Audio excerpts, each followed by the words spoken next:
E me conta, você é uma pessoa curiosa? Tá querendo saber o que tem por trás da cortina que a gente mostrou aqui na nossa tela, né? E que a gente tem divulgado aí nas nossas redes sociais? A Maica foi às ruas saber se o londrinense é curioso. Vamos ver. Conta pra mim, você se considera uma pessoa curiosa? Me considero uma pessoa curiosa. Por quê? Olha, às vezes, inconscientemente, a gente tá tomando um café, conversando, e a conversa para um pouquinho para ouvir o que a pessoa na mesa do lado tá falando, e você já fica criando opiniões na sua cabeça sobre aquele assunto. Então, eu me considero uma pessoa curiosa. Conta pra mim, você se considera uma pessoa curiosa? Um pouco. É? Uhum. De que tipo assim, por exemplo, se alguém te liga e fala, ô fulano, preciso falar com você, depois te ligo. Vai dar, como se diz, a gente fica curioso querendo saber o que está acontecendo, né? Bate ansiedade. Bate, com certeza. Te chama a atenção, assim, o que te deixa muito curioso. Qualquer coisa que eu não consiga entender. Por exemplo, algum amigo te liga e fala, cara, eu preciso falar com você, depois eu te ligo. Muito. Nossa, eu fico me coçando pra descobrir o que ele quer me dizer e se eu fico louco se o cara não fala. Você se considera uma pessoa curiosa? Sim. Por quê? Porque tem que ter uma sede de conhecimento, né? Saber uma coisa diferente. Você é uma pessoa curiosa? Não, Não é curiosa? não. Se eu te contar que tá vindo uma novidade por aí, você não quer saber que novidade que é essa? Não. Você consegue esperar até a novidade acontecer? Sim. Que controle é esse, mulher? De onde vem esse controle todo? Sei lá, não sou curiosa. Nunca foi curiosa? Não. E, tipo, que grau de curioso você é? Se alguém te fala que tem alguma coisa pra te contar e te liga depois, como que você fica com isso? Eu fico preocupado, né? Porque aí eu quero saber na hora, né? Dá uma ansiedade. Dá, com certeza. Se eu te contar que tá vindo uma novidade por aí, depois eu te conto, então... Não, tem que ser agora, né? Se você já me informou. Não aguento esperar. Não aguento esperar. E alguém fala assim, ó, preciso falar com você, depois eu falo com você. Isso aí te deixa curiosa? Deixa super apreensiva. Eu quero ligar pra pessoa na hora, quero saber o que ela quer me falar. É uma fofoca? É sobre a vida de quem? Me conta, por favor. Quero saber agora. Não me peça pra esperar. Se eu contar pra você que tá vindo uma novidade aí, depois eu te ligo pra contar, você quer saber na hora. Com certeza, com certeza, com certeza. Isso te faz mal ou te faz bem? Não te incomoda? Não me incomoda.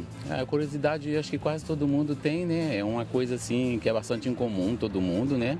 Então eu acho que é uma coisa normal do dia a dia. Agora, de saber, por exemplo, se algum amigo te ligar e falar, ó, tem uma novidade pra te contar e depois te ligo. Putz, eu vou quebrar a cara dele. Nossa senhora, eu vou ficar muito curioso. Você quer saber na hora? É claro, tem que contar, não tem como ficar esperando. Não dá, não rola. Tem que... Eu sou muito curiosa. Já viu aquele meme que fala assim, eu tenho uma fofoca para te contar e a senhorinha fala, que fofoca? Eu sou dessas. Então, para a gente conversar sobre esse assunto um pouco mais, a gente recebe agora o doutor Luiz Dibi, que é neurocientista clínico, que vai falar para a gente, doutor, é intrínseco do ser humano ser curioso. Boa tarde, tudo bem? Boa tarde, tudo bom? Então, é intrínseco, né? O ser humano é curioso, é da natureza e a curiosidade fez com que a gente evoluísse também, doutor. Perfeito, é um componente fundamental que nos trouxe vivos como espécie, né? Então, de fato, a curiosidade ela é algo natural do ser humano. Acontece que a gente pode ter, como a gente viu ali na fala de algumas pessoas, uma curiosidade que ela já vem junto com uma ansiedade, né? Às vezes a gente está curioso de saber sobre alguma notícia, alguma coisa, e não tem como ter acesso a essa informação, e essa ansiedade acaba atrapalhando o nosso dia a dia, né? Então, a curiosidade é ok, ela nos move, né, a descobrir coisas novas e aí evoluir. Só que quando vem acompanhada dessa ansiedade, ela pode atrapalhar um pouco. E sempre, na maioria das vezes, vem, né? A gente tem vivido, assim, tempos em que os jovens também já são curiosos e são muito ansiosos também por conta disso. É muita informação e eles querem cada vez mais, né, saber muito mais. A minha filha mesmo, ela é muito curiosa. Ela vive, tudo que ela ouve falar, ela corre na rede social, já pesquisa. Eles têm muita informação ali ao mesmo tempo. Ao mesmo tempo que isso é bom, doutor, isso também pode ser ruim, né?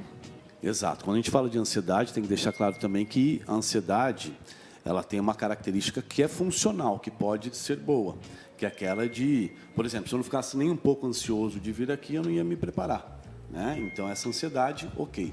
A ansiedade, que é disfuncional, que atrapalha no dia a dia, essa sim incomoda. Mas no aspecto neurocientífico, que a gente pode falar sobre curiosidade, essa que acaba se tornando ansiedade, né? Esse é um mecanismo, Kátia, que é a famosa dopamina. Todo mundo já deve ter ouvido falar. E muitas vezes, erroneamente, a gente atribui ela só ao prazer. Mas a dopamina ela é muito mais relacionada à busca do prazer. Então, essa curiosidade, que ela vem da expectativa, aumenta muito a dopamina no nosso cérebro. Então, quando existe essa expectativa, essa dopamina fica aumentada, circulante, até que a gente queira contemplar, né? Sentir esse prazer que a gente imagina que vai ter quando a gente souber do que a pessoa quer falar com a gente. O senhor falou da dopamina. Essa dopamina pode causar, por exemplo, dor de cabeça. Desde ontem, nós estamos aqui nessa correria, organizando tudo. Acho que o senhor viu aqui, né, que a gente está no estúdio improvisado. Já já a gente vem aí de estúdios novos a partir de amanhã. E está todo mundo querendo entregar o melhor para o nosso público, né? Eu estou com dor de cabeça, doutor, desde ontem. Não tem remédio que está melhorando. Tem a ver com isso também? Tem alguma relação, tá? Essa dopamina, ela pode ser muito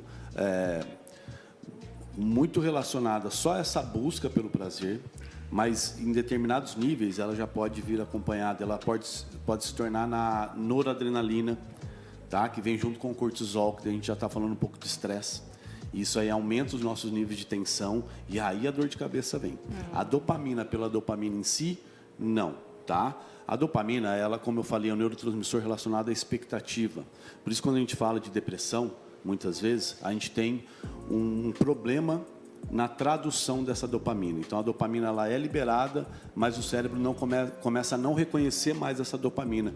Por isso que é muito comum o depressivo ele perder o drive de buscar pelo prazer, né? Então, eu te chamo e falo assim, vamos lá almoçar, vou pagar o almoço que você mais gosta.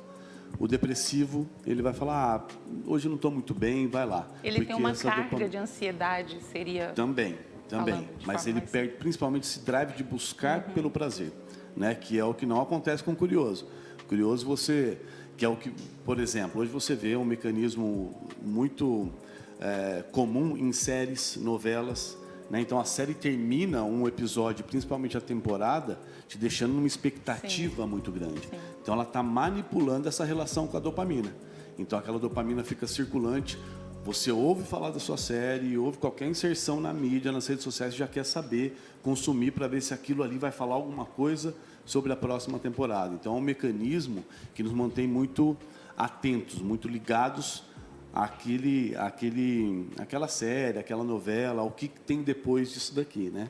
Doutora, a curiosidade, ela vai aumentando ao longo da vida, depois que a gente fica mais idoso, a gente fica mais curioso, ou isso não tem relação com a idade? Varia muito de pessoa para pessoa, mas o que a gente sabe é que a sabedoria que a gente vai acumulando ao longo dos anos, né, pode trazer também para a gente essa tranquilidade, né? Você viu, parece que foi uma senhora ali, um pouco Sim. mais velha, que falou, não, eu consigo esperar. Falou mesmo. Né? Já deve ter passado por várias situações e tem um mecanismo, né, do cérebro que ele pode dessensibilizar. Ele já conhece, toda vez eu fico curioso, vou lá, nem é nada tão sério assim, não é nada tão legal assim, então deixa, a hora que chegar a hora de ver, eu vou ver e fico tranquilo até lá. Pode ter relação com essa sabedoria que a gente vai adquirindo ao longo dos anos. A nossa chefe, a Marcinha Mendonça, que a gente já vai mostrar uma receita dela aqui, ela está acompanhando a gente e falou que está muito curiosa, mas muito feliz por todos nós aqui da Tarobá, né? Ela está querendo saber também, assim, como quem está na rua e nos acompanhando. Doutora, a gente tem recebido muita mensagem das pessoas querendo saber o que tem por trás do pano que a gente tem colocado ali, que a gente tem divulgado. A Neide também mandou mensagem falando que ela nem dorme quando alguém diz assim, eu tenho que te contar alguma coisa, mas fica para amanhã. Não é justo fazer isso com ninguém, né? Na verdade, que todo mundo... É esse mecanismo, por exemplo, o marketing usa, que vocês estão utilizando, por exemplo, para atrair a atenção das pessoas e ficarem conectados a você, que, poxa, eu quero ver, né? Como que vai ficar isso? Então, tem que ver, fala para ela, ver se essa pessoa é uma amiga mesmo, que fez isso com ela, porque, né, é sacanagem você levantar essa curiosidade, deixar aquela pessoa ali, logo antes de dormir ainda, eu acho de que fato, eu também pode não ia atrapalhar. dormir não, Neide. A curiosidade, ela é positiva no cognitivo da criança, por exemplo, para ela descobrir o mundo, descobrir as coisas, porque a criança é curiosa, né, doutor? Naturalmente curiosa, né? O primeiro mecanismo de aprendizado é justamente essa curiosidade, né? de querer entender por que um brinquedinho pula, por exemplo, né? Ele vai querer saber, ele vai ficar muito... Abrir o carrinho, né? Muitas Desmontar crianças o carrinho têm essa curiosidade que vai ganha. além, né? Para desmontar e ver o mecanismo por trás, né? A curiosidade que me trouxe para a neurociência, para entender o porquê que a gente faz o que a gente faz, então eu quis entender lá no cérebro humano o que acontece, né? Quais são as interações que justificam alguns comportamentos que a gente tem, por exemplo. Então, como a gente falou lá no começo, é um mecanismo fundamental para que a gente busque, né, por novas formas de nos comunicarmos. A tecnologia está aí para provar isso, né, para melhorar, acelerar aí nosso aprendizado, nossa evolução, e também nas nossas interações, né, como seres humanos mesmo, né? A gente quer sempre saber um pouco mais do outro. Essa questão social vem muito da curiosidade, né? De eu me interessar por saber quem é a Kátia por trás da apresentadora, quem é o Dr. Luiz Gibe por trás da neurociência clínica e tudo mais. Isso promove conexão entre os seres humanos e esse é o principal fator que nos trouxe aqui como espécie, né? Nesse momento tão produtivo da espécie Que humana. descobriu a roda, né? Foi um curioso. E também os grandes profissionais, né, doutor? Como o senhor falou aí, os grandes profissionais, eles são muito curiosos, né? É através da curiosidade que eles descobrem e desenvolvem a profissão. A ciência, ela está aí como prova disso, né? A ciência é uma busca eterna por uma resposta, só que na ciência a gente vai atrás da resposta e acaba encontrando novas perguntas.